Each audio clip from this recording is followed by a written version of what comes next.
कहानी का शीर्षक ईश्वर का डर। कहानीकार विश्वंभर नाथ शर्मा कौशिक जी। भाग 1। ठाकुर चंदन सिंह 10 मौजों के जमींदार हैं। उनकी जमींदारी उनके निवास ग्राम के चारों ओर के ग्रामों में है। अतएव 6-7 कोस के इर्द गिर्द उनका पूरा राज्य है।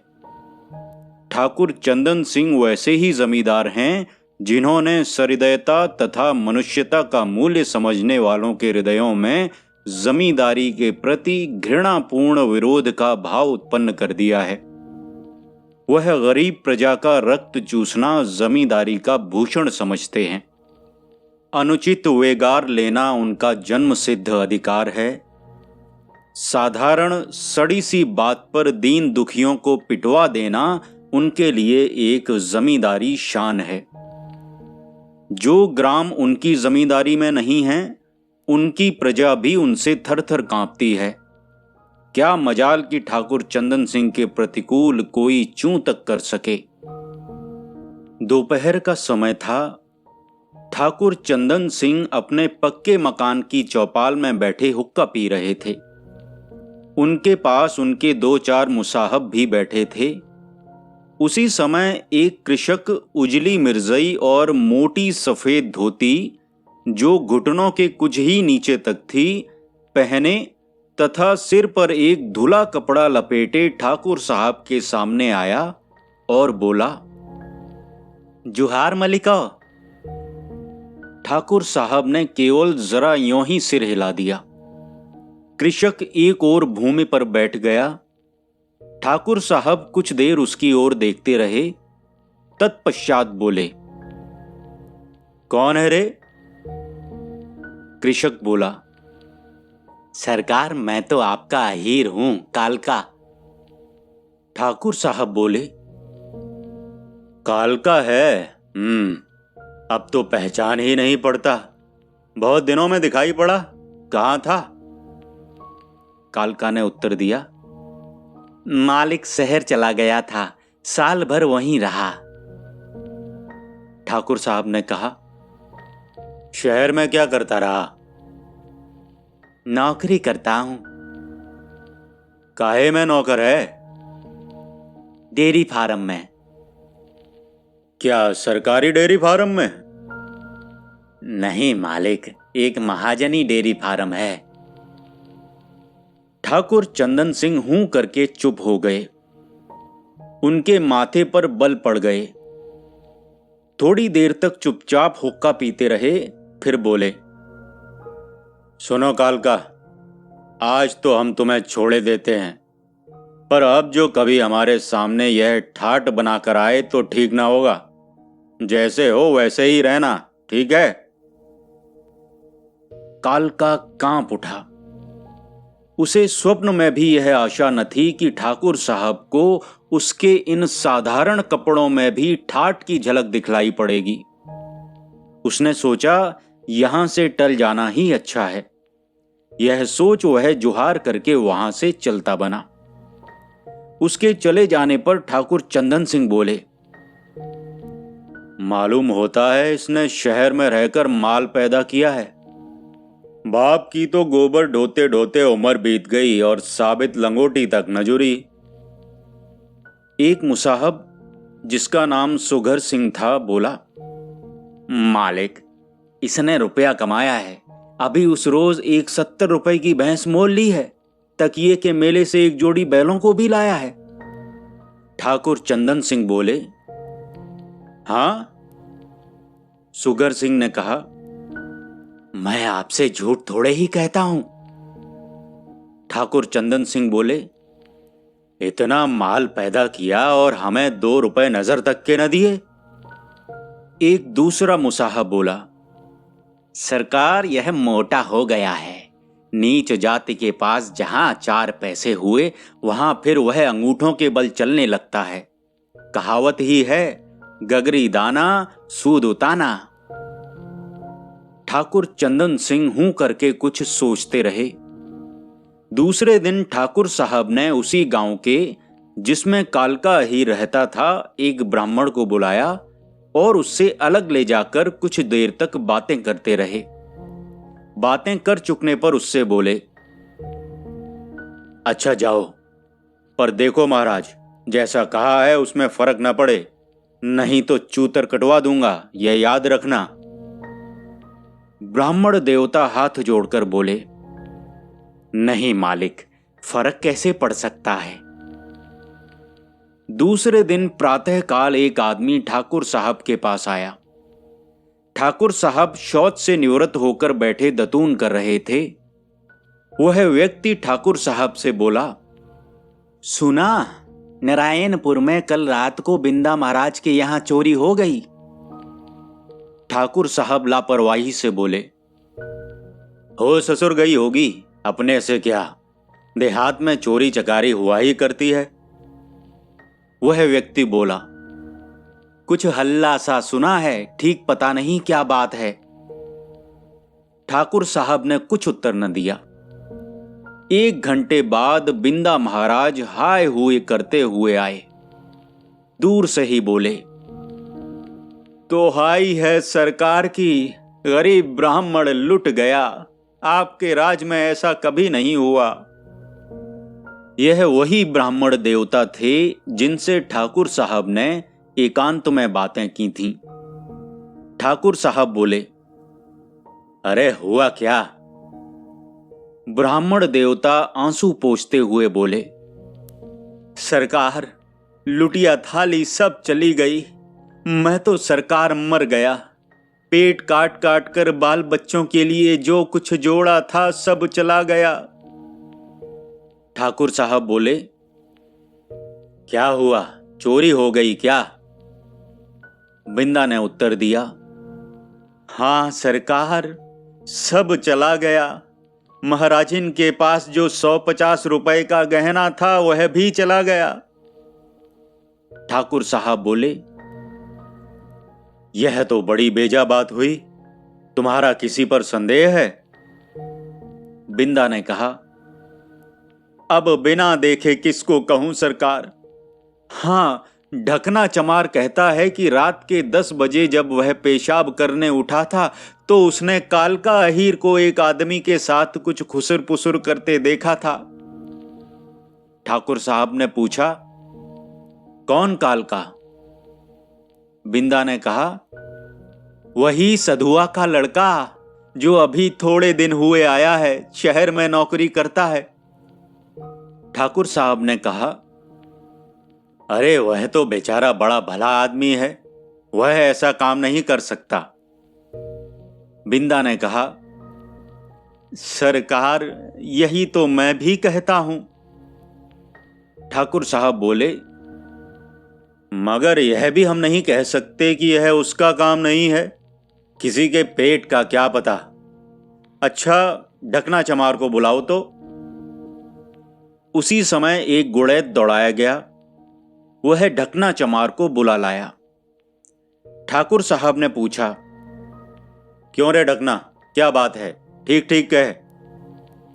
ढकना बोला, सरकार, बात यह है कि कल रात के कोई 10 बजे हों चाहे 11, बस ऐसा ही बखत होगा, तब मैं पेशाब करने को उठा। पेशाब करके जब लौटने लगा तो मैंने बिंदा महाराज के घर के पास 2 आदमियों को खड़े कुछ बातें करते देखा। बस सरकार, मैंने खकारा, मेरा खकारना सुनकर वे दोनों चुप हो गए और वहां से चल दिए। मैंने पूछा, कौन है? इस पर वे न बोले। तब मैंने फिर डांट कर पूछा, कौन जाता है, बोलता नहीं? तब सरकार एक बोला, हम तो कालका हैं। बस सरकार, फिर मैं घर में जाकर सो रहा। सवेरे उठकर सुना बिंदा महाराज के यहां चोरी हो गई। इतनी बात जो मैंने आंखों से देखी वही इनसे भी कह दी, और कुछ मैं जानता वानता नहीं। ठाकुर साहब कुछ देर तक सोचकर बोले, सबूत तो पूरा है। अच्छा, कालका को बुलवाओ। तुरंत आदमी गया और कालका को बुला लाया। साथ में कालका का वृद्ध पिता सधुआ भी लाठी टेकता हुआ आया। ठाकुर चंदन सिंह ने उससे कहा, कल रात को बिंदा महाराज के यहाँ चोरी हो गई है। कालका बोला, हाँ मालिक, सवेरे मैंने भी हल्ला सुना था, बड़ा गजब हुआ। ठाकुर ने पूछा, कल रात को तुम कहां थे? कालका कुछ भयभीत होकर बोला, कल तो मालिक मैं घर पर ही था। कालका का पिता सधुआ बोल उठा, सरकार, यह तो कल सांझ ही से खा पी कर सो गया था। ठाकुर साहब ने कहा, कल रात को 11 बजे लोगों ने तुम्हें बिंदा महाराज के घर के पास एक आदमी से बातें करते देखा था। कालका अधिकतर भयभीत होकर बोला, किसे? मुझे? अरे नहीं सरकार, मैं तो कल रात को पेशाब करने तक नहीं उठा। सधुआ बोला, कौन ससुर कहता है? ठाकुर साहब ने कहा, यह ढकना चमार कहता है। सधुआ ने ढकना की ओर देखकर पूछा, क्यों रे, क्या कहता है? ढकना चुपचाप खड़ा रहा, कुछ उत्तर नहीं दिया। ठाकुर साहब ने ढकना से कहा, अबे, जो देखा है सो कहता क्यों नहीं? ठाकुर साहब ने गुप्त रूप से ढकना पर एक तीव्र दृष्टि डाली। ढकना ने कहा, सरकार, कालका को एक आदमी से बातें करते देखा था। ठाकुर साहब ने कहा, कहां देखा था? ढकना ने कहा, बिंदा महाराज के घर के पास। सधुआ ढकना को गाली देकर बोला, अपना सिर देखा था? साले को दिन में तो सूझता नहीं, रात को देखा था। क्यों भैया, हमने तुम्हारे साथ कौन दगा की है? एक तो मेरा बच्चा गांव छोड़े परदेश में पड़ा है, 4 दिन की खातिर घर आया है, तो अब यह पाप लगाओगे? अरे जरा भगवान को डरो, ऐसा अंधेर ना करो। ढकना फिर चुप हो गया, उसके मुंह पर हवाइयां उड़ने लगीं। ठाकुर साहब ने उसे फिर घूरा। वह बोला, भैया, जो देखा सो कह दिया, पाप तो हम किसी को लगाते नहीं। सधुआ बोला, पाप नहीं लगाते तो करते क्या हो? मुंह पर खड़े सरासर झूठ बोल रहे हो और ऊपर से कहते हो पाप नहीं लगाता। ठाकुर साहब ने कहा, अच्छा खैर, इस झगड़े से क्या मतलब? थाने में रपट हो जानी चाहिए, थानेदार आप पता लगा लेंगे। सधुआ बोला, मालिक का बेटा जिए, बस यही ठीक है। जो चोर हो सो डरे, जब कर नहीं तो डर काहे का। भाग 2। थाने में सूचना दे दी गई। दूसरे दिन थानेदार घोड़े पर सवार होकर 2 सिपाहियों को साथ लिए हुए आ धमके। पहले ठाकुर साहब से मिले। ठाकुर साहब ने उन्हें एकांत में ले जाकर बातचीत की। थानेदार ने पूछा, कहिए सरकार, मामला क्या है? ठाकुर साहब बोले, मामला क्या, आपकी पांचों घी में हैं। थानेदार साहब की बाँचें खिल गई। बोले, सच? ठाकुर साहब बोले, झूठ तो मैं कभी बोलता ही नहीं। कौन है? ठाकुर साहब, सधुआ अहीर का लड़का, कालका अहीर। थानेदार ने कहा, चोरी बिंदा महाराज के यहां हुई है। ठाकुर साहब ने कहा, चोरी किस ससुरे के हुई है, यह सब आपकी खातिर है। थानेदार ने कहा, आपके भरोसे तो हम यहां जंगल में पड़े ही हैं, नहीं तो यहां धरा क्या है। हाँ, यह तो बताइए, कुछ सबूत भी है। ठाकुर साहब ने कहा, एक चमार कहता है उसने रात को कालका को बिंदा महाराज के घर के पास एक आदमी से बातें करते देखा था। तलाशी लेने के लिए इतना ही काफी है। यह कहकर ठाकुर साहब हंसने लगे।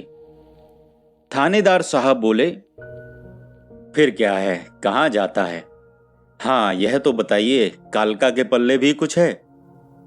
ठाकुर साहब ने कहा, आप तो बच्चों की सी बातें करते हैं। पल्ले न होता तो यह सब बांधनू बांधने की आवश्यकता ही क्या थी? आपने मुझे कोई लौंडा समझ रखा है? थानेदार साहब दांतों तले जीभ दबाकर बोले, आप हमारे मालिक हैं, हम भला ऐसा समझ सकते हैं? कुछ देर दोनों इसी प्रकार की बातें करते रहे। इसके बाद ठाकुर साहब बोले, अब आप जाइए, ढकना चमार के बयान पर कालका के यहां तलाशी लीजिए। यह कहकर ठाकुर साहब ने कुरने की जेब से 2 चांदी के गहने निकाले और थानेदार साहब के हाथ में देकर कहा, लीजिए, यह तलाशी के लिए मसाला। थानेदार साहब ने मुस्कुराकर दोनों गहने जेब में रख लिए, फिर उठकर बोले, अच्छा तो जाता हूं। ठाकुर साहब ने कहा, हां जाइए। थानेदार साहब नारायणपुर चले गए। 2 घंटे बाद थानेदार साहब लौटे। आगे आगे थानेदार साहब थे और पीछे दोनों सिपाही कालका की कमर में रस्सी बांधे उसे ला रहे थे। हाथों में हथकड़ियां पड़ी थीं। पीछे कालका का पिता सधुआ रोता हुआ आ रहा था। साथ में 4-6 आदमी और भी थे। थानेदार साहब ने सब हाल कहा और दोनों गहने ठाकुर साहब के सामने रख दिए। ठाकुर साहब सब देख सुनकर बोले, थानेदार साहब, कालका बेचारा बड़ा भला आदमी है, उसने ऐसा काम कैसे किया कुछ समझ में नहीं आता। थानेदार बोले, समझ में आवे या ना आवे, इसको क्या करें? जब सबूत सामने रखा है तब कानूनी कार्रवाई करनी ही पड़ेगी। ठाकुर साहब ने कहा, हां यह तो ठीक ही है, पर इतना मैं कह सकता हूं, यह काम कालका का नहीं है। सधुआ रोता हुआ बोला, मालिक, दूधों नहाए पूतों फलें, मालिक ने सच्ची बात कही, मेरा बच्चा यह काम नहीं कर सकता। इन गांव वाले सालों ने दगा की है, भगवान करे उन पर गाज गिरे, सालों के यहां कोई रोने धोने वाला न रहे। जैसे मेरे बच्चे को फंसाया है, भगवान देखने वाला है। यह कहकर सधुआ फूट फूट कर रोने लगा। ठाकुर साहब ने सधुआ को बुलाया, यहां तो आ रे। सधुआ पास आया। ठाकुर साहब उसे अलग ले जाकर बोले, सधुआ, यह हमें विश्वास है कि यह काम कालका का नहीं है, पर जब तलाशी में गहने निकले हैं तो अब बिना सजा पाए नहीं बचेगा, लंबी सजा होगी। सधुआ बोला, अरे मालिक, ऐसा ना कहो, मेरा बुढ़ापा बिगड़ जाएगा, बेमौत मर जाऊंगा। कोई उपाय करो, जो कुछ खर्च पड़ेगा मैं दूंगा। वकील बलिस्टर की फीस जो पड़ेगी दूंगा। अपनी लुटिया थाली बेच डालूंगा। बच्चा बना रहेगा तो तुम्हारी गुलामी करके बहुत कमा लेगा। ठाकुर साहब बोले, तो हमारी सलाह मानो, कचहरी अदालत का झगड़ा न रखो, वहां न जाने चित पड़े या पट, थाने को यहीं कुछ ले देकर मामला रफा दफा कर डालो। सधुआ ने कहा, थानेदार मान जाएंगे? ठाकुर साहब ने कहा, मानेंगे क्यों नहीं, हम कहेंगे तो मान जाएंगे। सधुआ, ऐसा करा देओ तो मालिक मैं जन्म भर गुण मानूंगा। ठाकुर साहब ने कहा, अच्छी बात है। यह कहकर ठाकुर साहब थानेदार को अलग ले गए। कहा, सब ठीक है, कितना दिलवाऊं? थानेदार ने कहा, जो आपकी परवरिश हो, मुझे क्या, जो कुछ भी मिल जाएगा वही बहुत है। ठाकुर साहब ने कहा, अच्छी बात है। ठाकुर साहब ने सधुआ को बुलाकर कहा, 300 रुपए मांगते हैं। सधुआ ने कहा, मालिक, इतना तो मेरे किए से ना होगा, मर जाऊंगा, बहुत गरीब आदमी हूं। ठाकुर साहब ने कहा, इससे कम में राजी ना होंगे। सधुआ ने कहा, नहीं मालिक, ऐसा ना कहो, आप सब कुछ कर सकते हैं। ठाकुर ने पूछा, तो तुम क्या दे सकते हो यह भी तो बताओ। यह समझ लेना कि अदालत में भी तुम्हारे 300-400 रुपए खर्च हो जाएंगे, और फिर भी यह नहीं कहा जा सकता कि छूट ही जाएगा। छूटे न छूटे कौन जाने, हाकिम की क्या जाने दवा समझ में आवे। सधुआ ने कहा, तो सरकार आधे में मामला तय करा दो। ठाकुर, 150 पर। सधुआ, हाँ मालिक, यह भी पेट मसोस कर जब बैल बदिया बेचूंगा तब होगा। क्या करें, भाग फूट गया, बैठे बिठाए डांड देना पड़ रहा है, कलेजा नुचा जाता है। इन गांव वालों की न जाने सालों ने कब का बैर चुकाया। ठाकुर साहब ने कहा, अच्छा देखो कहता हूं, जो मान जाए। इसी प्रकार ठाकुर साहब ने 2-3 बार इधर उधर करके 200 में फैसला किया। सधुआ से बोले, थानेदार साहब 200 से कम पर किसी तरह राजी नहीं होते। सधुआ ने कहा, तो जैसा सरकार कहें। ठाकुर ने कहा, कहना क्या है, देओ, 50 रुपए की ही तो बात है, सब मामला यहीं रफा दफा हुआ जाता है। सधुआ उसी समय घर दौड़ा हुआ गया। लौट कर उसने 150 रुपए ठाकुर साहब के हाथ में धरे। रुपए देते समय उसकी बुरी दशा थी, मानो अपने पुत्र को बचाने के लिए अपना कलेजा निकाल कर दे रहा हो। ठाकुर ने कहा, ये तो 150 ही हैं। सधुआ ने कहा, हाँ मालिक, इतने ही थे। 50 तुम अपने पास से दे दो, चाहे फसल पर सूद ब्याज लगाकर ले लेना, और चाहे मेरी भैंस 70 रुपए की है वह ले लो, रुपए तो और हैं नहीं। ठाकुर ने कहा, अच्छी बात है।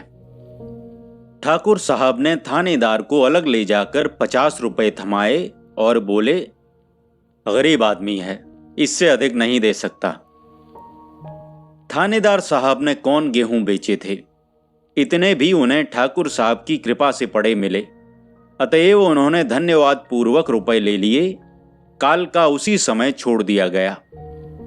अधिकांश लोगों ने यही समझा कि काल का दोषी था, पर ठाकुर साहब की कृपा से छूट गया।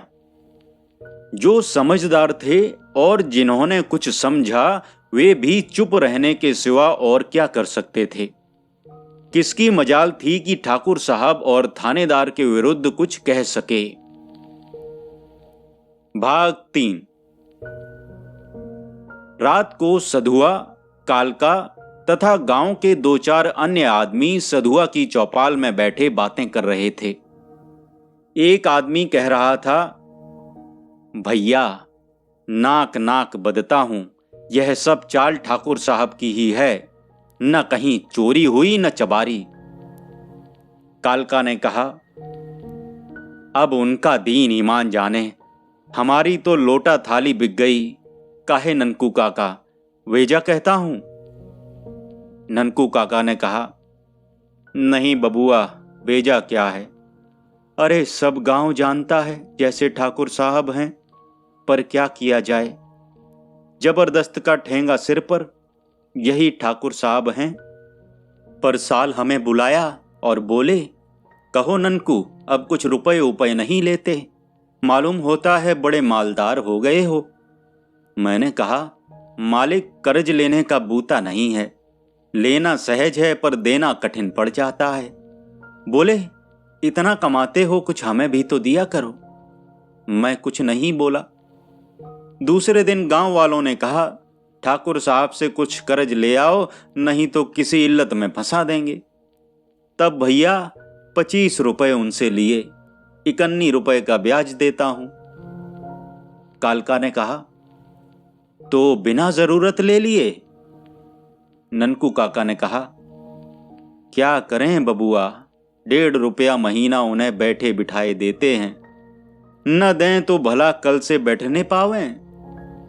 दूसरा व्यक्ति बोला, ननकू भैया, तुम्हारा हाल जाना हो या ना हो, अभी त्योरस ऐसे ही कलुआ काची से कहा था, उसने उनकी बात पर कुछ ध्यान नहीं दिया, बस तीसरे ही दिन रात को सारा खेत उजाड़ दिया। रात भर में सब बाली काट ली गई, खाली पौधे ठूंठ ऐसे खड़े रह गए। कलुआ बहुत दौड़ा धूपा, रिपोर्ट की, पर कुछ ना हुआ, पता ही न लगा। गरीब पेट मसोस कर रह गया। 250-300 रुपए के मत्थे गई। सधुआ एक लंबी सांस खींचकर बोला, एक ना एक दिन भगवान गरीबों की सुनेंगे ही। ननकू ने कहा, अरे जब सुनेंगे तब, अभी तो सबको पेरे डाल रहे हैं, न किसी को खाते देख सकें न पहनते। हमारे काका जब इनके पास जाते हैं तो फटी लंगोटी लगाकर। उनका कहना है कि जहां ठाकुर साहब ने किसान के पास साबुत कपड़े देखे कि बस उन्होंने समझा इसके पास माल हो गया है, नोचो साले को। कालका ने कहा, भला इनसे कोई खुश भी है? ननकू ने कहा, खुश कोई नहीं, इन गुणों से कौन खुश होगा? किसी को छोड़ा हो तब ना। कालका ने कहा, कोई खुश नहीं तब भी यह हाल है। बुरा ना मानना ननकू काका, अभी ये बातें करते हो, मगर अभी जो ठाकुर कहें तो तुम ही हमारा गला काटने को तैयार हो जाओगे। दूसरा व्यक्ति बोला, भैया क्या करें, कुछ खुशी से थोड़े ऐसा करते हैं, डर के मारे करना पड़ता है, न करें तो घर न फूंक दिया जाए। ननकू ने कहा, यही बात है भैया, अपनी जान और माल सबको प्यारा होता है, इसी खातिर सब करते हैं। सधुआ ने कहा, कबहू तो दीनदयाल के भनक पड़ेगी कान, कबहू तो भगवान गरीबन की सुने हैं। ननकू ने कहा, पर साल ठाकुर ने भट्टा लगवाया था, आसपास के गांव के 10-20 आदमी पकड़ बुलाए थे, दिन भर काम करवाते थे और सांझ को 8 पैसे देते थे। तुम ही बताओ, 8 पैसे में कौन दिन भर खुशी से मरने जाता था? पर क्या करें, सब करना पड़ता था। दूसरा व्यक्ति बोला, हाँ भैया ऐसी ही बात है, दिन भर जी तोड़कर काम करते थे, फिर भी ठाकुर की निगाह टेढ़ी ही रहती थी। एक दिन मैंने कहा, मालिक 4 दिन की छुट्टी दे दो तो खेत सींच लें, सूखे जा रहे हैं। बोले, खेतों में आग लगा दो, हमारा काम हो जाएगा, तब अपना काम करने पाओगे। मैं चुप हो गया, और कुछ कहता तो मार पड़ती। फिर यही हुआ कि अपने काम के लिए 5 आने रोज का मजूर रखना पड़ा। 2 आने हमें मिलते थे और 5 आने हम देते थे। कालका ने कहा, भट्टा काहे का लगवाया था? वही व्यक्ति बोला, जो शिवाला बनवाया है उसी के लिए भट्टा लगवाया था। कालका ने कहा, गरीबों का गला काटकर शिवाला बनवाने में कौन सा पुण्य है? ननकू ने कहा, अब यह उनसे कौन पूछे। दूसरा व्यक्ति बोला, भैया की बातें, इतना पूछना तो बड़ा काम है, जरा जरा सी बातों में तो पीठ की खाल उड़ा दी जाती है। इतना जो कोई कह दे उनसे न सही किसी दूसरे ही से कहे और वह सुन पावें तो खोद के गड़वा दें, दिल लगी थोड़े ही है। छोटे मोटे जमींदारों की तो मजाल ही नहीं कि उनकी बातों को दुलखें, फिर किसान बेचारे किस गिनती में हैं? सधुआ ने कहा, भैया हमारे तो सब कर्म हो गए, आबरू की आबरू गई और माल गया घाटे में।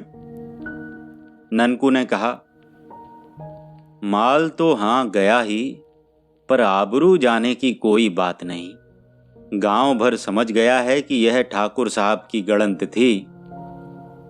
कालका ने कहा, हां सब जान भले गए हों, पर कहने सुनने को तो हो गया।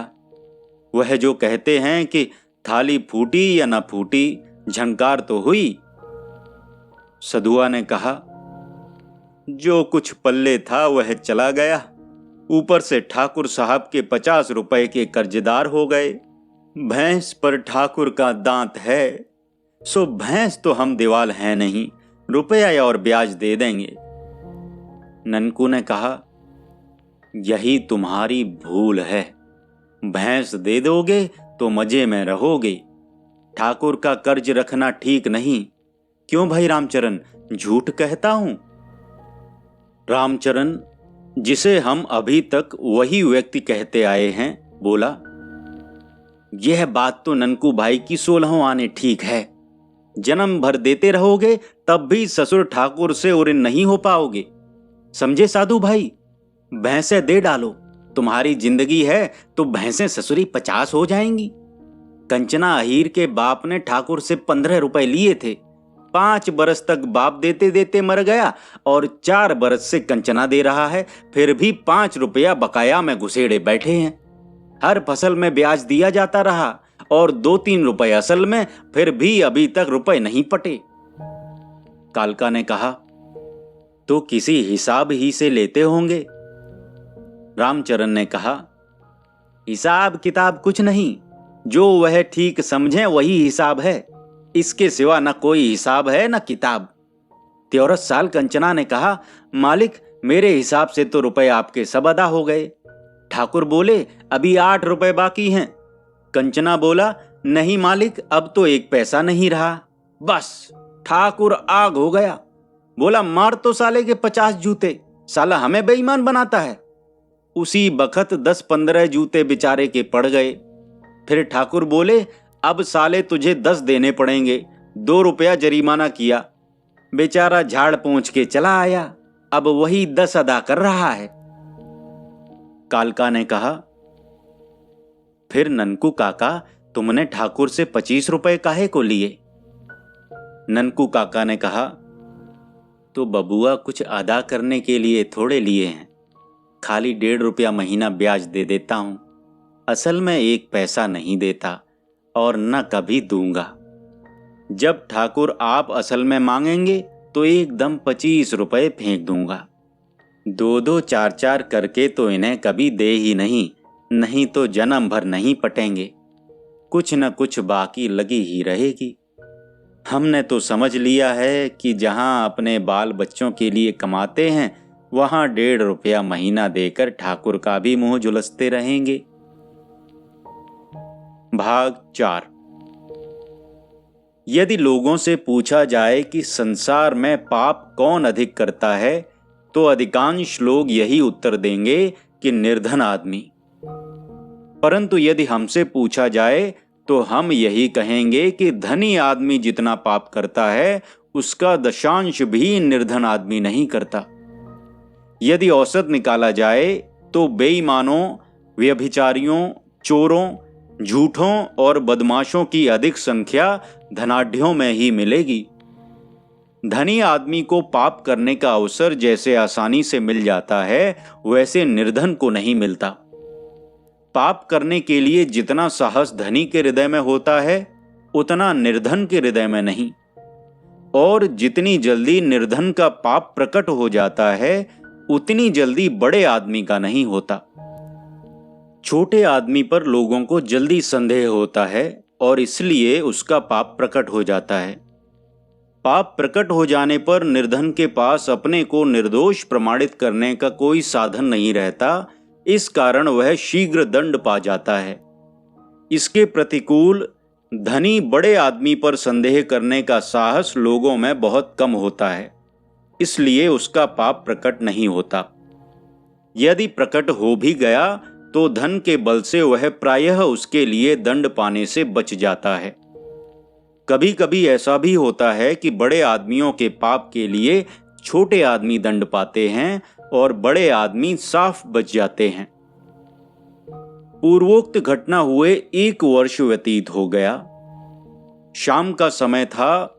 सधुआ एक नीम के वृक्ष के तले बैठा तंबाकू पी रहा था।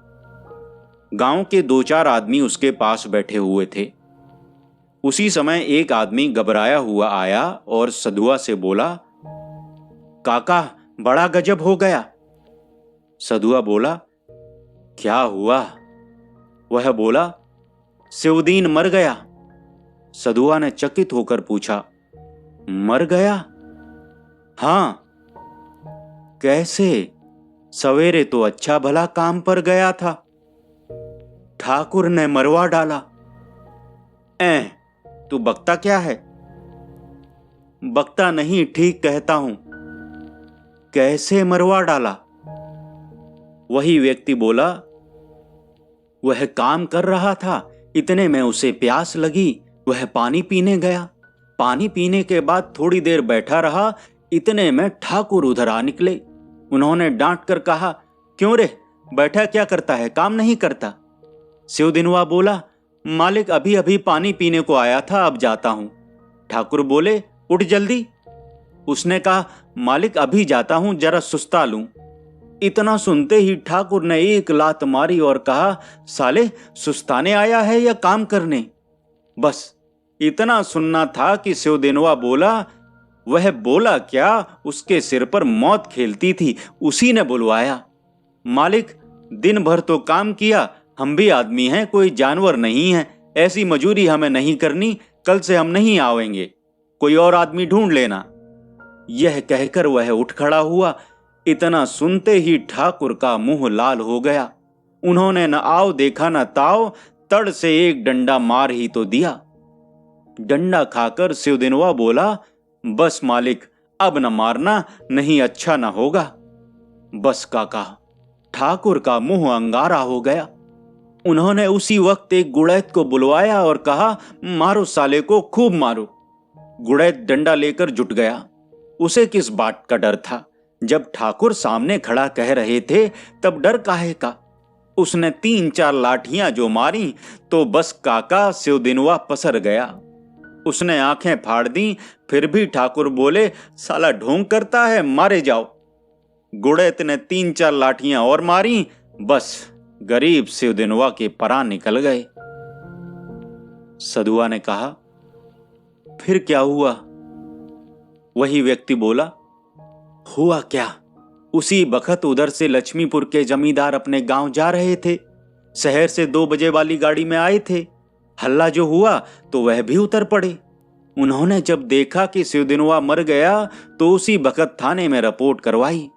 उनकी और ठाकुर चंदन सिंह की तो लाग डांट चली ही आती है। थानेदार आए, जमींदार ने अपने सामने गुड़ैत के बयान लिवाए। गुड़ैत ने कह दिया कि पहले ठाकुर ने आप मारा, फिर मुझसे मारने को कहा। मैंने भी 2-3 लाठियां मारी, बस मर गया। अब लहाज थाने पर गई है, ठाकुर चंदन सिंह और गुड़ैत भी पकड़े गए हैं। सधुआ ने कहा, यह तो बड़ा गजब हुआ, अब ठाकुर बिना सजा खाए नहीं बचेंगे। एक दूसरा आदमी बोला, भगवान ने गरीबों की सुन ली, बड़ा उत्पात मचा रखा था, ठाकुर गरीबों को मारे डालता था, अब पाप का घड़ा फूटा है। इस घटना से आसपास बड़ी सनसनी फैली, परंतु सब प्रसन्न थे। इधर कुछ दिनों से ठाकुर साहब और थानेदार में भी लाग डांट हो गई थी। उसने जी खोलकर ठाकुर साहब को फंसाने की चेष्टा शुरू कर दी। लक्ष्मीपुर के जमींदार गजराज सिंह और चंदन सिंह में काफी शत्रुता थी। कई बार मुकदमेबाजी भी हो चुकी थी। इस कारण उनकी गवाही अधिक जोरदार न थी।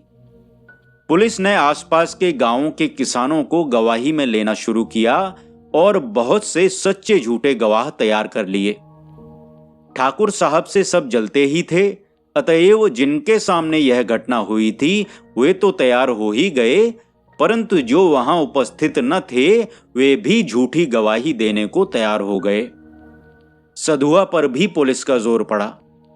इधर गांव वालों ने भी कहा, तुम्हारे साथ भी तो ठाकुर ने कुछ नहीं उठा रखा था, अब बदला लेने का समय आ गया है, कम से कम काले पानी तो भिजवाओ।